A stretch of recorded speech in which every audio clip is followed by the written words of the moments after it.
everybody, Brickhouse here, and 80s cinema icon Molly Ringwald recently came out and said that if Hollywood decides to do some remakes of some classic John Hughes movies, 16 Candles, The Breakfast Club, Pretty in Pink, that those remakes would have to be more diverse in order to really represent what it is to be a teenager in school in America today. How about no, Molly? This is from Bounding into Comics. Ringwald weighed in on the prospect of possibly remaking the trio of John Hughes directed teenage coming-of-age films while speaking with Variety Senior Awards editor Clayton Davis, following her reception of the publication's Creative Vanguard Award at the 2024 Miami Film Festival. Molly Ringwald on how Pretty in Pink, 16 Candles, and The Breakfast Club would need more diversity if remade today. Those movies are very white, and they don't really represent what it is to be a teenager in a school in America today. Really, Molly? Well, first of all, who says we need to remake those movies? I mean, yeah, Hollywood is devoid of ideas, and all they're doing is churning out remake after remake, sequel after sequel. In fact, if you look at the slate of movies this year that Hollywood is putting out, how many of them are actually original productions?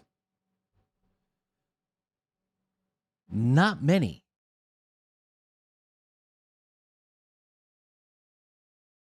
So she tried to clarify her statement about how those movies are really, really white. She added, after saying, well, those movies are really, really white, or really very white, and they don't really represent what it is to be a teenager in a school in America today, but I think that they were really great, and they were of that time, and they really represented Hughes's experience.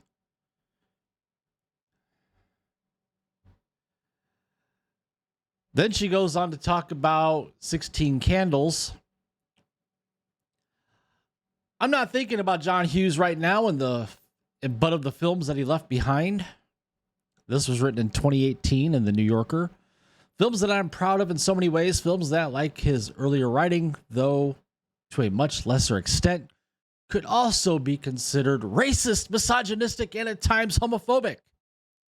The words fag and faggot are tossed around with abandon. The character of Lung Duck Dong in 16 Candles is a grotesque stereotype, as other writers have detailed far more eloquently than I could. Oh, to be perpetually offended by everything. And yet I've been told more times than I can count by both friends and strangers, including people in the LGBT community, that the film saved them, quote unquote. The monster, the Jeffrey Dahmer story star, recalled, leaving a party not long ago, I was stopped by Emil Wilbekin. I think that's how you pronounce his name.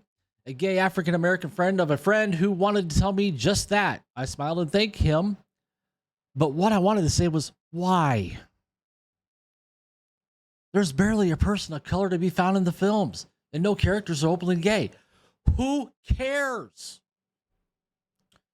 People aren't worried about skin color. They're worried about the character and the story. You've been around long enough. You should know that, Molly. It's about character. It's about story. It's not about skin color. It's not about sexuality. It's not about gender.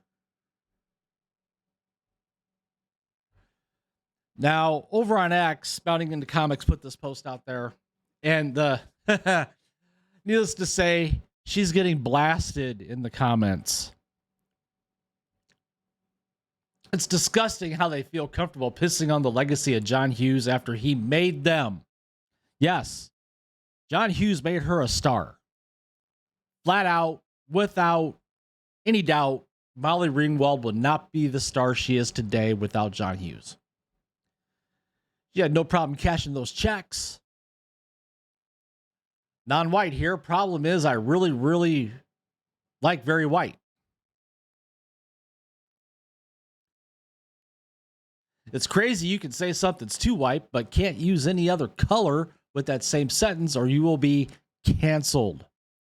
Another Kool-Aid addict. Gross how these types will dumped all over Hughes' legacy. Without him, this nightmare plastic surgery ghoul would have never been a never was. He gave her a career. I blame the actors for not pushing the inclusivity back in the day. And that's the thing. If you remake any of these movies, nobody will watch them. In fact, I would say if they remade these movies, it would actually probably draw more people to watching the originals than to watch something new. That is just a bunch of DEI boxes checked. Because that's what Hollywood does. So, there you have it. Molly Ringwald had to get her 2 cents in about being more diverse in Hollywood. What do you guys think about this? Comment down below. While you're at it, please take the time to smash that like button. Subscribe to the channel if you haven't already. Hit that notification bell so you don't miss a video. And as always, thank you for watching. Thank you for tuning in. And I will see you guys in the next one.